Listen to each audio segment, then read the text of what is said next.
अड़ोसियों पड़ोसियों से बहुत सोच समझ कर बातें किया करो। घर की कोई भी बात पूछें या पूछेंगे कभी भी भविष्य में, बहुत सोच कर जवाब देना, और तुम्हारा मन ना करे ना तो मुस्कुरा कर भी छोड़ देना। लेकिन हाँ, अपने पड़ोसियों से बहुत सावधानी से समझ कर बात करने की आवश्यकता है तुम्हें।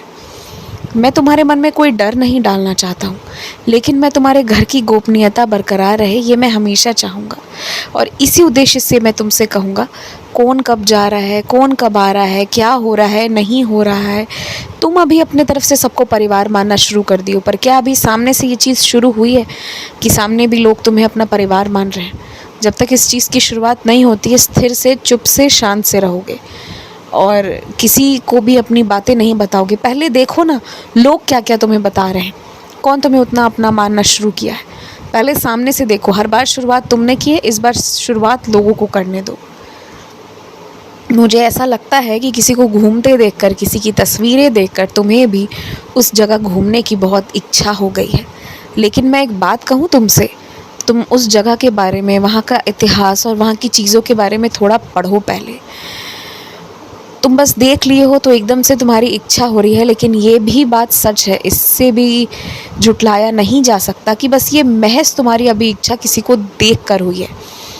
लेकिन तुम शायद वहाँ जाओगे तो तुम्हें जाते ही लगेगा कि तुम बेकार ही आए थे। तुम्हें ये भी एहसास कुछ ही पल में वहाँ जाते हो सकता है, क्योंकि जैसा तुम्हारा स्वभाव है, जिन जिन जगहों पर घूमना तुम पसंद करते हो, ये वैसा नहीं है। और तुम जिस जगह को सोच रहे हो कि 6-7 दिन रहकर घूमोगे, ये जगह वैसी नहीं है। ये 1 से 2 दिन के ही लायक है तुम्हारे हिसाब से। तो तुम इसीलिए इस पर 2-3 बार चिंतन करो पहले। ऐसे एकदम से हड़बड़ाकर फैसले मत लो। और इस तरह के कई अन्य जगह भी हैं जहाँ तुम जा सकते हो, जो तुम्हारे पसंद की भी जगह होगी। तो तुम अभी थोड़ा देखो समझो और फिर उसके बाद किसी फैसले पर तुम आना। तुमसे झूठ बोलकर ही तुमसे पैसे निकलवाए जाते हैं। ना तो किसी का मकान टूटा है, ना ही किसी के घर में कोई बीमार हुआ है। ये झूठ बोलकर जो भी लोग पैसे निकलवा रहे हैं, और तुम भी ये बात समझ रहे हो, पर तुम तब भी दे रहे हो, तो ये तुम्हारी भलाई है कि तुम उनको एक इंसानियत के तौर पर इस तरह से दान कर रहे हो। लेकिन देखो, दान करने से बेहतर होगा कि जिसे ज़रूरत है तुम अभी दे दो, पर इस नियम से कि जब काम पूरा हो जाएगा तो तुम्हें वो लौटाएंगे। और यदि वो तुमसे तनख्वाह उठाते हैं तो थोड़े थोड़े से पैसे अपनी तनख्वाह में से कटवा कर वो तुम्हें दें, जो है तुम्हारे पैसे लौटाएंगे। इसमें से कोई भी एक नियम लगा लो जो भी तुम्हें सही लगे और जो सटीक बैठे।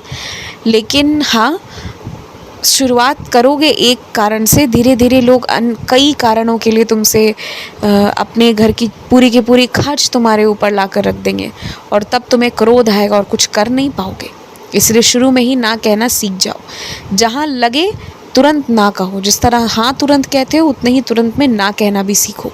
और रही दान पुण्य की बात ना, तो तुम्हें सही और गलत की पहचान नहीं है। किसे सच में ज़रूरत है और किसे ज़रूरत नहीं है, फिर भी ऐसा कर रहा है, ये पहचान तुम्हें है ही नहीं। तो इस पहचान को करवाने की वजह से मैंने तुम्हें चुप रखा है। जिसे ज़रूरत होती है ना, तुम्हारे से अपने आप मैं दान करवा देता हूँ। पर वर्तमान में तुम्हारे इर्द गिर्द किसी को भी इतनी ज़रूरत नहीं है कि तुम्हें दान करना पड़े। तो अभी शांत रहो। जब ज़रूरत पड़ेगी, कोई ऐसा व्यक्ति होगा, तो मैं अपने आप से तुमसे वो सेवा करवा लूँगा। खूब खुश रहो, मुस्कुराते रहो। और हाँ, अब अपने हाथ से पुनः रोज़ कुछ ना कुछ व्यंजन पकाकर उसका भोग लगाया करो। और कोशिश करो धीरे धीरे बिना लहसुन प्याज का भोजन पकाने का। ये मैं इसलिए नहीं कह रहा कि मैं चाहता हूँ कि तुम लहसुन प्याज का त्याग कर दो। ये मैं इसलिए कह रहा हूँ कि तुम्हारे घर कोई ठहरने आएगा और तब तुम्हें लहसुन प्याज के बगैर खाना बनाना पड़ेगा। तुम्हारे अतिथि की यही मांग होगी।